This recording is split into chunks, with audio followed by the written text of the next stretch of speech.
दोस्तों, share market का हर दिन नए अवसर और नए संकेत लेकर आता है। आज 8 सितंबर 2025 को बाजार ने हमें क्या सिखाया, आइए देखते हैं। आप देख रहे हैं स्टॉक मार्केट वेल्थ मल्टीबिगर। आज के इस वीडियो में हम जानेंगे आज के मार्केट की पूरी कहानी। आज के दिन मार्केट के लिए मिश्रित रहा। बीएसई सेंसेक्स में 80,787 पॉइंट पर बंद करके 76 पॉइंट यानी 0.09% की बढ़त दिखाई। इंट्राडे में सेंसेक्स में यदि आप देखेंगे तो 81,171 का हाई गया था। मैं आपको दिखाता हूँ।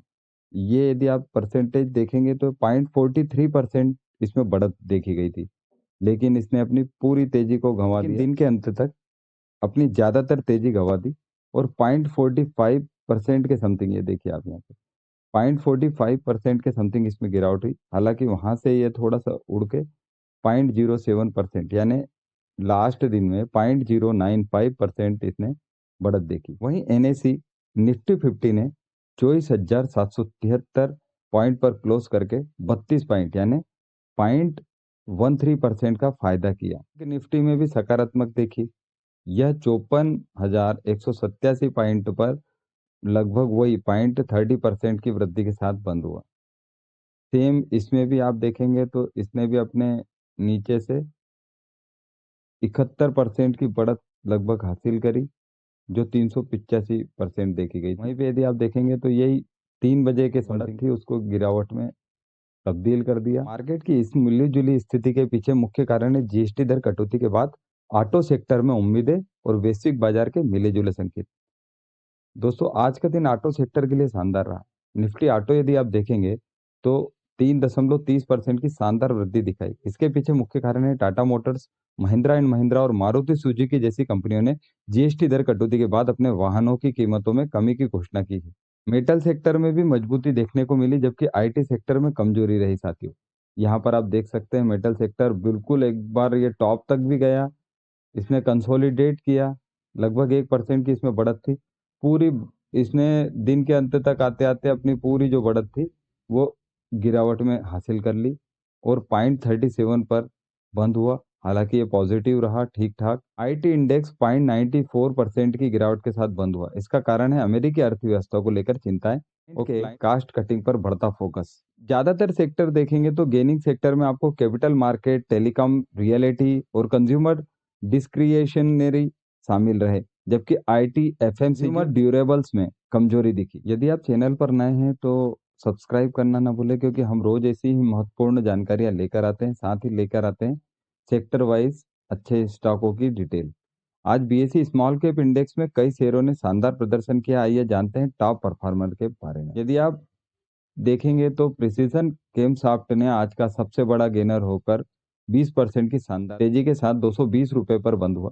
यह कंपनी ऑटोमोबाइल कंपोनेंट की बिजनेस करती है और हाल ही की जीएसटी कटौती से इसे भी फायदा मिल रहा है साथियों।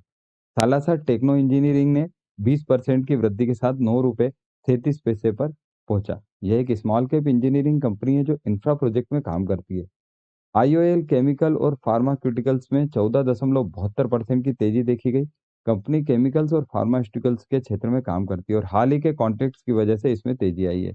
स्टाइलम इंडस्ट्रीज 11.20% की वृद्धि के साथ 1840 रुपये पर पहुंचा। ये होम डेकोर और लेमिनेट्स का बिजनेस करती है। स्टरलाइट टेक ने भी 9.97% का फायदा दिखाया। टेलीकॉम इंफ्रा कंपनी है जो डिजिटल इंडिया की योजनाओं से फायदा उठा सकती है। इसके अलावा IDBI Bank, Coffee Day Enterprises, Parag Milk Food और साइन डीएलएम जैसी कंपनियों ने भी अच्छी तेजी देखने को मिली। दूसरी तरफ कुछ स्मॉल कैप शेयरों में गिरावट भी देखी गई। अपोलो माइक्रो सिस्टम आज का सबसे बड़ा लूजर रहा, जिसमें लगभग 9% की गिरावट रही और ये बंद हुआ 276 रुपये 40 पैसे पे। सेक्टर की यह कंपनी हाल ही में अपने 52 वीक हाई से काफी नीचे आ गई। कंपनी के टेक्निकल इंडिकेटर्स ओवरबॉट कंडीशन में दिखा रहा है, जिसकी वजह से प्रॉफिट बुकिंग देखने को कहना है ज्यादातर ब्रोकर्स का। पारादीप फॉस्फेट्स में 6.87% की गिरावट है। यह उर्वरक कंपनी है जो फर्टिलाइजर के क्षेत्र में काम करती है। यदि आप देखें तो फोर्स मोटर 4% की गिरावट के साथ 17,025 रुपये पर पहुंचा। यदि आपको मैं दिखाऊं तो समय ये लगभग 7% गिरा था। यहाँ से 4% ऊपर आया साथियों। ये देखिए आप यहाँ से लगभग 4% इसमें ऊपर आया। कमर्शियल व्हीकल बनाने वाली यह कंपनी मार्केट की कमजोरी से प्रभावित हुई। अलावा InfoBeans Technology, SML, Isuzu, Globus Spirit और वर्धमान टेक्सटाइल्स में भी गिरावट देखी गई। मिड कैप 100 में 0.50% की वृद्धि हुई, जबकि निफ्टी स्मॉल कैप 100 में 0.16% का फायदा देखने को मिला। आज कुल 114 शेयरों ने अपना 52 वीक हाई छुआ, जबकि 50 शेयर अपने 52 वीक लो पे रहे। मार्केट ब्रेड पॉजिटिव रहा। एनएसई पर ट्रेड हुए 3145 शेयरों में से 1749 शेयर बढ़े, 1284 गिरे और 111 अपरिवर्तित रहे। यह एक अच्छा संकेत है। एनएसई पर लिस्टेड कंपनियों का कुल मार्केट कैपिटलाइजेशन $5 ट्रिलियन के स्तर पर पहुंचा है। साथियों, दोस्तों, ग्लोबल मार्केट से भी मिले जुले संकेत मिले हैं।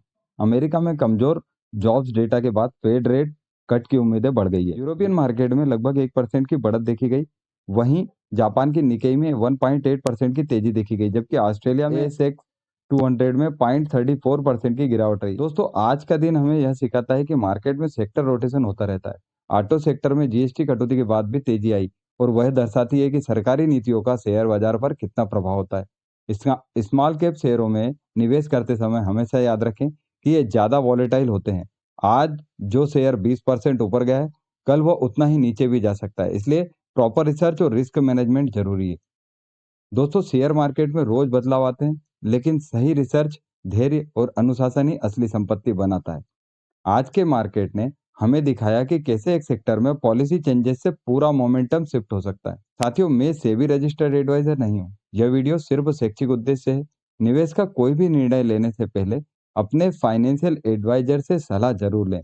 अगर आपको यह वीडियो पसंद आया है तो लाइक करना ना भूलें, शेयर करें और स्टॉक मार्केट वेल्थ मल्टीबैगर को सब्सक्राइब करें। कमेंट में बताएं कि आपको आज का कौन सा पॉइंट सबसे दिलचस्प लगा।